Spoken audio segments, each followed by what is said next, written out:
ونستغفره ونعوذ بالله من شرور أنفسنا وسيئات أعمالنا من يهده الله فلا مضل له ومن يضلل فلا هادي له أشهد أن لا إله إلا الله وحده لا شريك له وأشهد أن محمدا عبده ورسوله الأمين بلغ الرسالة وأدى الأمانة ونصح الأمة وجاهد في الله حق الجهاد حتى أتاه اليقين صلى الله عليه وسلم وعلى آله وصحبه ومن اهتدى بهديه واستنى بسنته إلى يوم الدين.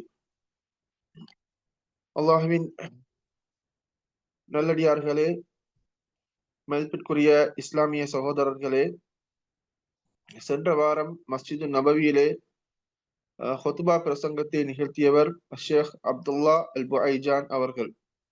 அவர்களுடைய ஹுத்பாவின் தலைப்பாக அல் இஹ்லாசு இபாதத்து ஸராயிரி வ மிஃப்தாஹுன் நஜாத், இஹ்லாஸ் என்பது உள்ரங்கமான வணக்கமாகவும் வெற்றியின் திறவுகோலாகவும் இருக்கின்றது என்கின்ற தலைப்பிலே அவருடைய ஹுத்பாவை அமைத்திருந்தார்கள்.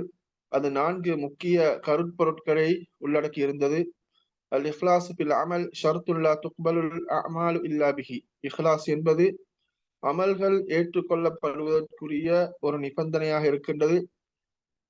தௌதீஹ் மஅனல் இஹ்லாஸ் வ அஹ்மத். இரண்டாவதாக இஹ்லாஸுடைய பொருளையும் அதனுடைய முக்கியத்துவத்தையும் தெளிவுபடுத்துதல்.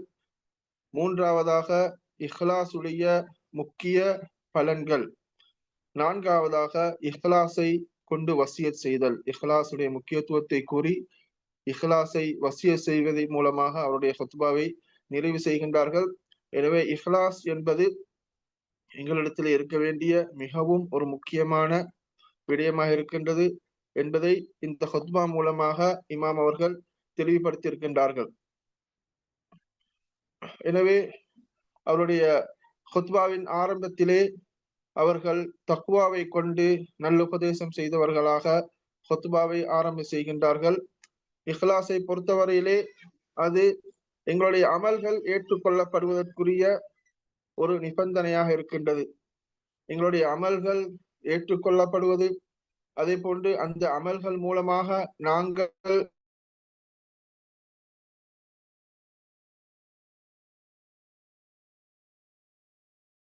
எதிர்பார்க்கின்ற அந்த முக்கிய நோக்கம், அதே அந்த நன்மை, அவை அனைத்துமே அதே போன்று இஹ்லாஸை பொறுத்தவரையிலே அது உள்ளத்தால் செய்யப்படுகின்ற மிக முக்கியமான மகத்துவம் வாய்ந்த அமலாக இருக்கின்றது. அந்த அல்லாஹு தாலா அந்த இஹ்லாஸ் என்பது உள்ளத்தால் செய்யப்படுகின்ற அமலாக இருக்கின்றது. எனவே அதனை அறியக்கூடியவன் அல்லாஹ் மாத்திரமாகத்தான் இருக்கின்றான். அதன் காரணமாகவே அந்த இஹ்லாஸ் மிகவும் சிறந்த ஒரு அமலாக, மிகவும் தூய்மையான ஒரு அமலாக கருதப்படுகின்றது என்பதை இமாம் அவர்கள் வலியுறுத்தியவர்களாக இஹ்லாஸ் என்றால் என்ன என்கின்ற அந்த தலைப்புக்கு வருகின்றார்கள். இஹ்லாஸ் என்பது அதுதான் எங்களுடைய வெற்றிக்குரிய முக்கிய அடித்தளமாக இருக்கின்றது. எங்களுடைய ஒவ்வொரு சாலிஹான அமலுடைய அடித்தளமாக அந்த இஹ்லாஸ் இருக்கின்றது. அதே போன்று எங்களுடைய அமல்கள் ஏற்றுக்கொள்ளப்படுவதற்குரிய ஒரு முக்கிய நிபந்தனையாக இருக்கின்றது. இஹ்லாஸ் இல்லாமல் செய்யப்படுகின்ற அந்த அமல் இருக்கின்றதே, அது நேரத்தையும் எங்களுடைய சக்தியையும் வீணடிக்க கூடியதாகவும் எங்களுக்கு நன்மையை ஈட்டு தராத ஒரு செயலாகவும் இருக்கின்றது. நாங்கள் தொழுகின்ற தொழுகையோ அல்லது நாங்கள் செய்கின்ற நோன்போ இஹ்லாஸ் இல்லாமல் போகின்ற போது அதற்கு நன்மை கிடைக்கப் போவதில்லை.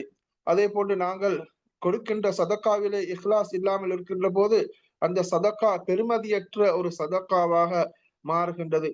எனவே இஹ்லாஸ் என்பது மிகவும் முக்கியமானதாக இருக்கின்றது.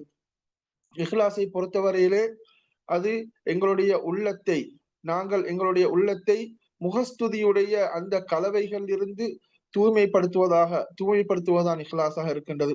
அதே போன்று எங்களுடைய உள்ளத்தை அந்த மனோ ஆசைகளில் இருந்து தூய்மைப்படுத்த வேண்டும். எங்களுடைய அமல் அது அல்லாஹுக்காக இருக்க வேண்டும். எங்களுடைய அமலுடைய நீயத் அல்லாஹுடைய திருப்பொருத்தமாக இருக்க வேண்டும். மனிதர்களுடைய திருப்பொருத்தத்தை அடைகின்ற நோக்கத்திலோ அல்லது உலக பிரயோசனங்களை உலகத்திலே கிடைக்கின்ற அந்த பலன்களை நாங்கள் அந்த அமல் மூலமாக நாங்கள் எதிர்பார்ப்போமாக இருந்தால் அந்த அமல் அது செல்லுபடியான அமலா செல்லுபடியற்ற அமலாக அது மாறுகின்றது. எனவே எங்களுடைய அமல் மூலமாக அல்லாஹுடைய திருப்பொருத்தம் நாடப்பட வேண்டும் என்பதை இமாம் அவர்கள் இங்கு வலியுறுத்துகின்றார்கள். அதே போன்று நாங்கள் செய்கின்ற அந்த அமல் அல்லாஹுடைய திருப்பொருத்தத்தை நாடியவர்களாகவும் அந்த அமலில் பெறுகின்ற அந்த நன்மையை நாடியவர்களாகவும் அதே போன்று அல்லாஹுடைய கோபத்தில் இருந்து பயந்தவர்களாக அல்லாஹுடைய தண்டையிலிருந்து பயந்தவர்களாக நாங்கள் எங்களுடைய அமலை செய்ய வேண்டும். அந்த அமலிலே முகஸ்துதியோ அல்லது சும்மா என்று சொல்லக்கூடிய அந்த பிரபல்யத்தை எதிர்பார்ப்பதோ அல்லது மனிதர்களுக்காக நாங்கள் செய்கின்ற அந்த நோக்கமோ அல்லது உலக பலன்களை அடைகின்ற அந்த நோக்கமோ அந்த அமலில் இருக்கக்கூடாது. அது இருக்கின்ற போது அந்த அமல் செல்லுபடியற்ற அமலாக மாறுகின்றது. எனவே முகஸ்துதி என்று சொல்லக்கூடிய ரியா, அதே போன்று சும்மா என்று சொல்லக்கூடிய மனிதர்கள் எங்களை பற்றி அழகாக பேச வேண்டும் என்கின்ற அந்த நோக்கம் அது இருக்கின்ற போது அங்கே இஹ்லாஸ் இல்லாமல் போகின்றது. அதே போன்று ஒரு முஹ்லிஸை பொறுத்தவரையிலே இஹ்லாஸாக அமல் செய்யக்கூடிய ஒருவருடைய பண்புகளை நாங்கள் பார்க்கின்ற போது யக்துமு ஹசனாத்திஹி கமா யக்துமு செய்யாத்தி, அவருடைய நல்லமல்களை அவருடைய பாவங்களை ஒரு மனிதன் எவ்வாறு மறைக்கின்றானோ அதே போன்று அவர் தன்னுடைய நல்லமல்களையும் மறைத்து செய்வான். அவன் அவன் அவன் தனிமையிலே அவன் செய்கின்ற அமலும் அவன் பகிரங்கமாக செய்கின்ற அமலும் ஒன்றாக இருக்கும். அதே போன்று மனிதர்களுடைய புகழ், அதே போன்று மனிதர்களுடைய இகழ், அது இரண்டுமே அவனிடத்திலே சமனாக இருக்கும். மனிதர்களுடைய புகழை எதிர்பார்க்கவும் மாட்டான், அதே போன்று மனிதர்களுடைய இகழ்ச்சியை அவன் எதிர்பார்க்கவும் மாட்டான். அது அவனை எந்த விதத்திலும் பாதிக்க மாட்டாது. அதே போன்று அவன் பகிரங்கமாக அவன் பகலிலே செய்கின்ற அமலும் அதே போன்று இருளில் செய்கின்ற அமலும் அது ஒன்றாக இருக்கும். அதே போன்று அவன் இரகசியத்திலும் பரகசியத்திலும் செய்கின்ற அமல் இரண்டுமே ஒன்றாக இருக்கும். அதுதான் ஒரு முஹ்லிஸுடைய அமலாக இருக்கின்றது. ஏனென்றால் அவனுடைய அமல் மூலமாக அல்லாஹுவை நாடுகின்றான், அல்லாஹுடைய திருப்பொருத்தத்தை எதிர்பார்க்கின்றான். அவனுடைய அமல் செய்வதன் மூலமாக அவன் நன்மையையும் அல்லாஹுடைய திருப்பொருத்தத்தையும் மாத்திரம் நாடக்கூடியவனாக இருக்கின்றான். அதன் காரணமாக அந்த முஹ்லிஸுடைய அமல் எல்லா நிலையிலும் அது ஒரு சமனாக இருக்கும் என்பதை காண முடியுமாக இருக்கின்றது. அதே போன்று இஹ்லாஸை பொறுத்தவரையிலே நாங்கள் எங்களுடைய அமல்களிலே நாங்கள் இஹ்லாஸாக இருக்கின்றது போன்று எங்களுடைய அகீதா, எங்களுடைய கொள்கையிலும் நாங்கள் இஹ்லாஸ் காணப்பட வேண்டும். எனவே எங்களுடைய உள்ளம் ஷிர்க் என்று சொல்லக்கூடிய அந்த ஷிர்க்கிலிருந்து, ஷிர்க்குடைய கலவைகளிலிருந்து எங்களுடைய உள்ளம் தூய்மை பெற வேண்டும். ஷிர்க், அதே போன்று முகஸ்துதி, நயவஞ்சகத்தனம், அவை அனைத்திலிருந்தும் எங்களுடைய உள்ளம் தூய்மைப்பட்டதாக எங்களுடைய அமல் இஹ்லாஸான அமலாக காணப்பட வேண்டும்.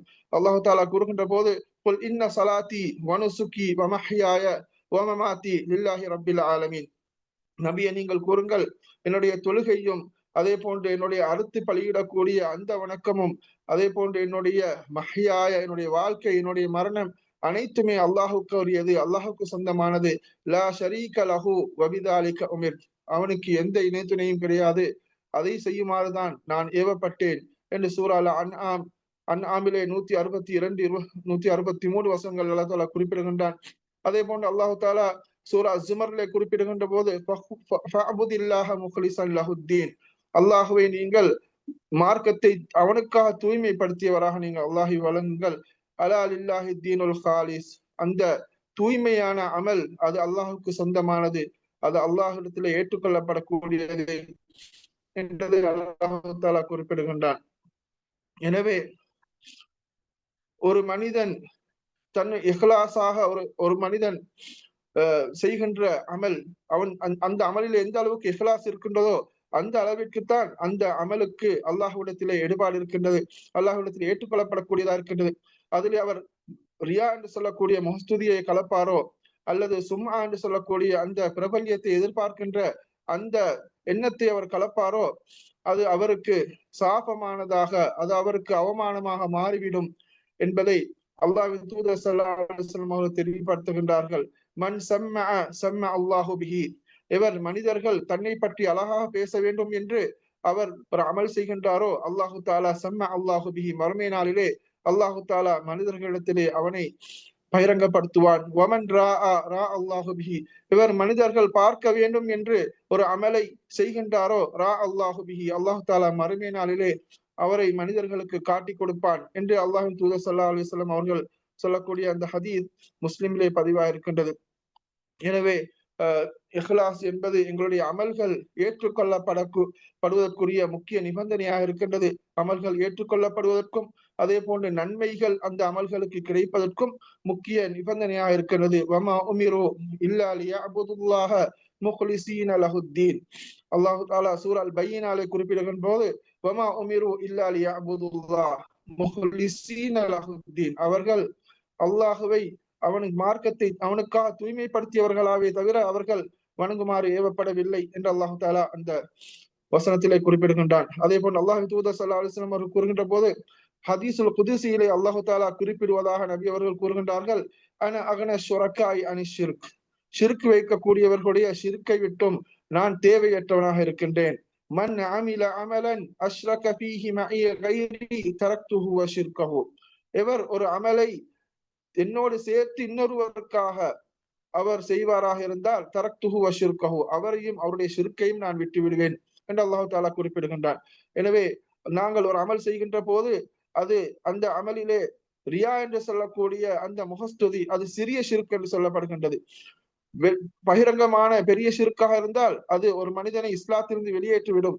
அதே நேரத்திலே ஒரு மனிதன் அல்லாஹ்வுக்காக வேண்டி செய்கின்றான், ஒரு அமலை செய்கின்றான், அதிலே மனிதர்களுடைய அந்த மனிதர்களுடைய அந்த திருப்பொருத்தமும் அல்லது மனிதர்கள் அவரை பற்றி நல்லா பேச வேண்டும் என்கின்ற ஒரு எண்ணமோ அல்லது உலக நோக்கமோ வருகின்ற போது அது ஒரு முகஸ்துதியான அமலாக மாறுகின்றது. எனவே அல்லாஹு தாலா அந்த அமலையும் ஏற்றுக்கொள்ள மாட்டான் என்கின்ற விடயத்தை இந்த ஹதீஸிலே எங்களுக்கு காண முடியுமா இருக்கின்றது. அதே போன்று நாங்கள் எங்களுடைய அமலிலே இஹ்லாஸ் எவ்வாறு இருக்கின்றதோ அதே போன்று அல் இத்திபா அல் முதாபா, நபி ஸல்லல்லாஹு அலைஹி வஸல்லம் அவர்களுடைய சுன்னாவை பின்பற்றியவர்களாக எங்களுடைய அமலை அமைத்துக் கொள்வதும் முக்கிய ஒரு விடயமாக இருக்கின்றது. எனவே ஷுரூத் கபூலில் அமல் என்று பார்க்கின்ற போது ஒரு அமல் ஏற்றுக்கொள்ளப்படுவதற்குரிய நிபந்தனையாக நாங்கள் பார்க்கின்ற போது அதிலே முதலாவதாக இஹ்லாஸை பார்க்கின்றோம், இரண்டாவதாக அல் இத்திபா, நபி ஸல்லல்லாஹு அலைஹி வஸல்லம் அவர்கள் கூறிய பிரகாரம் அந்த அமல் செய்யப்பட வேண்டும். பித்அத் இருக்கின்ற போது அந்த அமல் அது ஏற்றுக்கொள்ளப்பட மாட்டாது என்கின்ற விடயத்தை நாங்கள் பார்க்கின்றோம். எனவே இஹ்லாஸை போன்று நபி ஸல்லல்லாஹு அலைஹி வஸல்லம் முவாஃபகத்து ஷரீஆ, நபி ஸல்லல்லாஹு அலைஹி வஸல்லம் அவர்களுடைய அந்த சுன்னாவை ஒட்டியதாகவும் எங்களுடைய அமல் காணப்பட வேண்டும். அதே போன்று இஹ்லாஸுடைய இன்னும் ஒரு முக்கிய பலனாக முக்கிய பிரயோசனமாக நாங்கள் பார்க்கின்ற விடயம்தான் ஹிஸ்னுன் மனிஅன் மின் மகாயிதி ஷைத்தான், ஷைத்தான்களுடைய அந்த சதிவலைகளிலிருந்து எங்களை பாதுகாக்கக்கூடியதாக இந்த இஹ்லாஸ் காணப்படுகின்றது. ஒரு மனிதனுடைய வெற்றிக்கு ஒரு அடித்தளமாக இந்த இஹ்லாஸ் காணப்படுகின்றது. ஷைத்தான், அல்லாஹு தாலா ஷைத்தானை சபித்த போது அவன் அல்லாஹ்விடத்திலே சவாலிட்ட விடயத்தை நாங்கள் பார்க்கின்றோம். ஷைத்தான் என்ன கூறினான், உன்னுடைய கண்ணியத்தின் மீது சத்தியமாக நான் அந்த மனிதர்கள் அனைவரையும் நான் வழிகெடுத்துவேன், இல்லா இபாதக மின்ஹுமுல் முக்லஸீன், அந்த அடியார்களிலே உனக்கு இஹ்லாஸாக இருக்கக்கூடியவர்களை தவிர என்று ஷைத்தான் குறிப்பிடுகின்றான். அதே போன்று அல்லாஹு தாலா யூசுப் அலைஹிஸ்ஸலாம் அவர்களுடைய விடயத்திலே கூறுகின்ற போது கதாலிக லினஸ்ரிஃப அன்ஹு ஸூஅ வல் ஃபஹ்ஷா, நாங்கள் அவரை விட்டும் தீங்கையும் அதே போன்று பாவமான காரியங்களை மறுவிட்டு திருப்பி விட்டோம். இன்னஹு மின் இபாதினல் முக்லஸீன், ஏனென்றால் அவர் எங்களுடைய முஹ்லிஸான அடியார்களிலே இஹ்லாஸுடைய அடியார்களிலே இருந்ததன் காரணமாக அவரை நாங்கள் தீங்கில் இருந்தும் மோசமான செயல்களில் இருந்தும் நாங்கள் அவரை திருப்பி விட்டோம் என்று அல்லாஹு தாலா சூரா யூசுஃபிலே குறிப்பிடுகின்றான். எனவே இந்த இஹ்லாஸ் என்பது ஒரு ஈமானுடைய ஒரு அடித்தளமாக இருக்கின்றது. அதே போன்று நாங்கள் செய்கின்ற எல்லா செயல்களுக்கும் ஒரு அடித்தளமாக இந்த இஹ்லாஸ் காணப்படுகின்றது. நாங்கள் செய்கின்ற வணக்க வழிபாடுகள் போன்றே நாங்கள் எங்களுடைய உலகளாவிய ரீதியிலே செய்கின்ற தொழில்களாக இருக்கட்டும் அல்லது வேறு செயல்களாக இருக்கட்டும், அனைத்துக்கும் இந்த இஹ்லாஸ் முக்கிய ஒரு அடிப்படையாக காணப்படுகின்றது. நாங்கள் எங்களுடைய தொழிலிலோ அல்லது வேறு செயல்களிலோ இஹ்லாஸ் இருக்கின்ற போது அது அந்த தொழில் எழுச்சி பெறுகின்றது, அது உற்சாகம் அடைகின்றது, அதிலிருந்து சோம்பேறித்தனங்கள்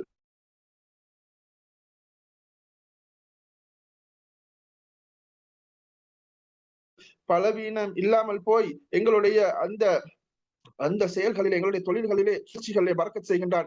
அதனுடைய நல்ல பெறுபேறுகள் எங்களுக்கு கிடைக்கின்றது. அதே போன்று எங்களுடைய அந்த தொழில்களுடைய அந்த தாக்கங்கள் அது நீடித்திருக்கும். எங்களுடைய தொழில்கள் எங்களுடைய செயல்கள் வெற்றி வாகை சூடும் என்கிற விடயத்தையும் இமாம் அவர்கள் இங்கே சுட்டிக்காட்டுகின்றார்கள்.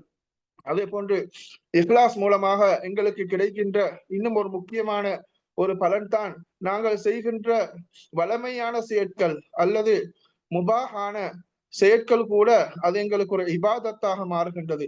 அதன் மூலமாக எங்களுடைய அந்தஸ்துகள் உயர்ந்து எங்களுடைய நன்மைகள் எங்களுக்கு பன்மடங்காக எங்களுக்கு கிடைக்கின்றது. அதே போலமாக அதே போன்று எங்களுடைய பாவங்கள் அழிக்கப்படுகின்றது என்கிற விடயத்தை காண முடியுமா இருக்கின்றது. எனவே இஹ்லாஸ் இருக்கின்ற போது நாங்கள் வளமையாக செய்கின்ற செயல்கள் கூட அது ஒரு இபாதத்தாக ஒரு அமலாக மாறுகின்றது. அல்லாஹ்வின் தூதர் ஸல்லல்லாஹு அலைஹி வஸல்லம் கூறுகின்ற போது இன்னக லன் துன்ஃபிக நஃபகத்தன் தப்தகி பிஹா வஜ்ஹல்லாஹ் இல்லா உஜிர்த அலைஹா, நீங்கள் ஒரு செலவினத்தை நீங்கள் அல்லாஹ்வுடைய திருப்பொருத்தத்தை நாடி நீங்கள் செய்வீர்களாக இருந்தால் அதற்கு நீங்கள் நன்மையை பெற்றுக் கொள்வீர்கள்.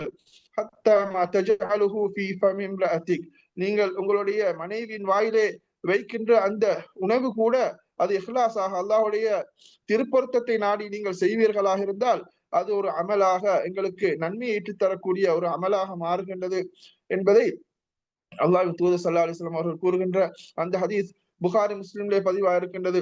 எனவே நாங்கள் செய்கின்ற அமல்களிலே இஹ்லாஸ் இருக்கின்ற போது அது இபாதத்தாக இருக்கட்டும் அல்லது எங்களுடைய வாழ்க்கையின் வளமையான செயல்களாக இருக்கட்டும், அங்கு இஹ்லாஸ் இருக்கின்ற போது நல்ல நோக்கம் இருக்கின்ற போது அல்லாஹுடைய திருப்பொருத்தத்தை நாடி நாங்கள் செய்கின்ற போது அது எங்களுக்கு நன்மையை ஈட்டு தருகின்ற ஒரு அமலாக மாறுகின்றது.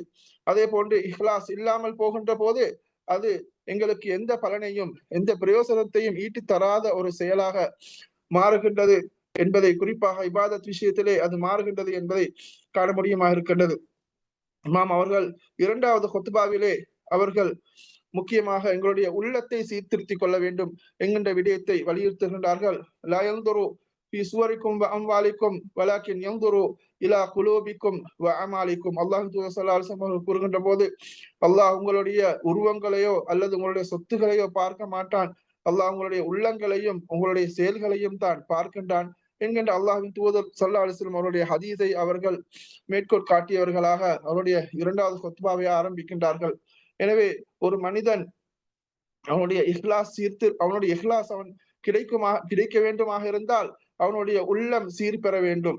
உள்ளம் சீர்திருத்துவதன் மூலமாகத்தான் இஹ்லாஸ் வருகின்றது. அவனுடைய அமல்கள் சாலிஹான அமல்களாக மாறுகின்றது. எனவே உள்ளம் என்பது எங்களுடைய உறுப்புகளை செயல்படுத்தக்கூடிய மலிக்குல் அஅதா, எங்களுடைய உறுப்புகளுடைய அரசனாக இந்த உள்ளம் காணப்படுகின்றது. அது சீர்திருந்துகின்ற போதுதான் எங்களுடைய எல்லா உறுப்புகளும் சீர்திருந்தும் என்கின்ற அல்லாஹ்வின் தூதர் ஸல்லல்லாஹு அலைஹி வஸல்லம் அவர்கள் கூறிய ஹதீஸை நினைவுபடுத்துகின்றார்கள். அலா வ இன்ன ஃபில் ஜஸதி முலகத்தன் இதா ஸலுஹத் ஸலுஹல் ஜஸது குல்லுஹு. எங்களுடைய உடம்பிலே ஒரு சதை பிண்டம் இருக்கின்றது. அது சீர்பெறுகின்ற போது இந்த உடம்பு முழுதும் சீர்பெறுகின்றது. வைதா ஃபஸதத் ஃபஸதல் ஜஸது குல்லுஹு. அது கெட்டு போகின்ற போது எங்களுடைய அனைத்து உறுப்புகளும் கெட்டு போகின்றது. அலா வஹியல் கல்ப், அதுதான் உள்ளமாக இருக்கின்றது. எனவே அந்த உள்ளங்களால் செய்யப்படுகின்ற மிகவும் சிறந்த அமலாக அது இஹ்லாஸாக இருக்கின்றது. ஏனென்றால் அது அடியானுக்கும் அல்லாஹுக்கும் இடையிலே இருக்கின்ற ஒரு மறைமுகமான ஒரு இபாதத்தாக இருக்கின்றது. அதுதான் இந்த இபாதத்துடைய அடித்தளமாகவும் அந்த இபாதத்துடைய உயிரோட்டமாகவும் உயிராகவும் காணப்படுகின்றது. அது இஹ்லாஸாக இருக்கின்றது. அந்த இஹ்லாஸை அல்லாஹ்வை தவிர வேறு யாரும் காண முடியாத ஒன்றாக அந்த இஹ்லாஸ் என்று சொல்லக்கூடிய அமல் காணப்படுகின்றது. எனவே எங்களுடைய உள்ளத்தை தூய்மைப்படுத்துவது, இஹ்லாஸாக வைத்துக் கொள்வது மிக முக்கியம் என்பதை இமாம் அவர்கள் இந்த ஹுத்பாவிலே பல தடவைகள் பல கோணங்களிலே எங்களுக்கு காட்டித் தருகின்றார்கள். இறுதியாக இமாம் அவர்கள் இஹ்லாஸை கேட்டவர்களாக எங்களுடைய நீயத்திலே எங்களுடைய இஹ்லாஸ் இருக்க வேண்டும். அதே போன்று எங்களுடைய உள்ளங்களை தூய்மைப்படுத்திக் கொள்வதற்கும் சுத்தப்படுத்திக் கொள்வதற்கும் முகஸ்துதி, அதே போன்று சும்ஆ, நயவஞ்சகத்தனம் அவைகளிலிருந்து எங்களுடைய உள்ளங்களை தூய்மைப்படுத்திக் கொள்வதற்கும், அதே போன்று எங்களுடைய நாவுகளில் இருந்து பொய்யை பேசுவதிலிருந்து எங்களுடைய நாவுகளை தூய்மைப்படுத்துமாறும், அதே போன்று எங்களுடைய கண்கள் பாவங்களிலிருந்து எங்களுடைய கண்களை பாதுகாக்குமாறும் துவா கேட்டவர்களாக அவருடைய ஹுத்பா பிரசங்கத்தை அவர்கள் முடித்துக் கொள்கின்றார்கள்.